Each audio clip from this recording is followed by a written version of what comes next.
Hey everyone, thanks for joining me today. If this is your first time on my channel, please hit the subscribe button below. If this is not your first time here, I thank you for your continued support. Today we're going to be talking about freezing motion. That's something that is really helpful both in fashion, in weddings, basically in any type of photography.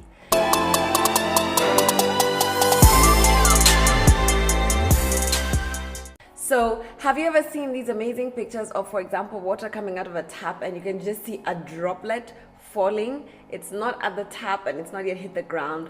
Or those images of water droplets or balloons that are exploding and you can see all the tiny micro droplets showing at the edges of the picture. So all that has to do with your shutter speed. At the core of freezing motion is your shutter speed. We discussed shutter speed in this video, which is also in the description box, where we had a discussion about the exposure triangle. So if you need to know more about the exposure triangle, please follow that link.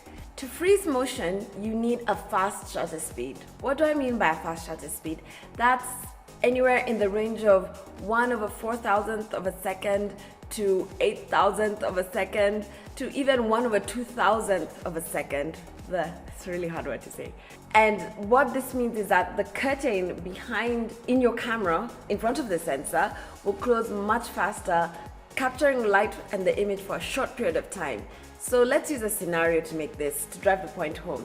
Let's say you're at a wedding and usually during the reception, it's a best man who pops a wine and pours it for the couple to toast.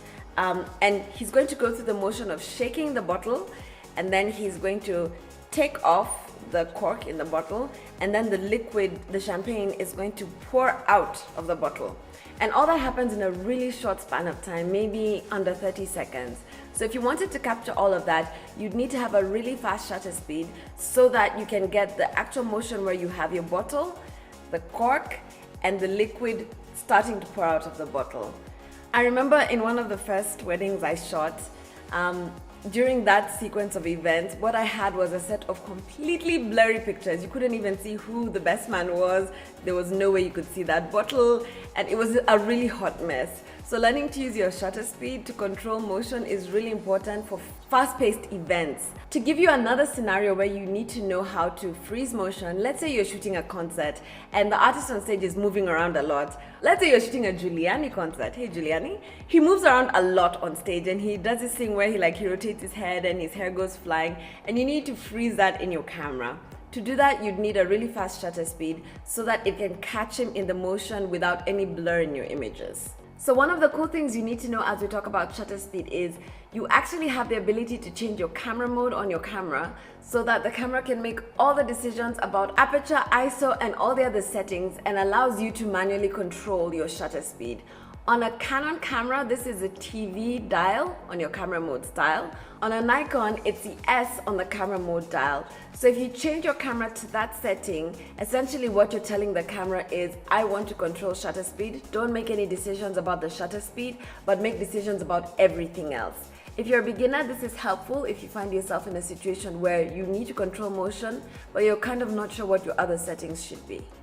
I hope that was a helpful video. I would love to hear your comments and feedback on what you've learned, any questions you may have, which you can put in the comment box below. You can also connect with me on Facebook, Instagram, and Snapchat, or off my website, www.tandiwemero.com.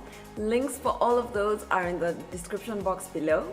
You can give the video a thumbs up if you enjoyed it. If this is your first time watching my channel, please hit the subscription button below to get my videos every Monday and Thursday for beginners. If it's not your first time, thank you again for continuing this journey with me. If you're a professional photographer, feel free to comment below on how you freeze motion and the different scenarios you've needed to freeze motion in. Let's get a discussion going. Until next time, I'll see you guys.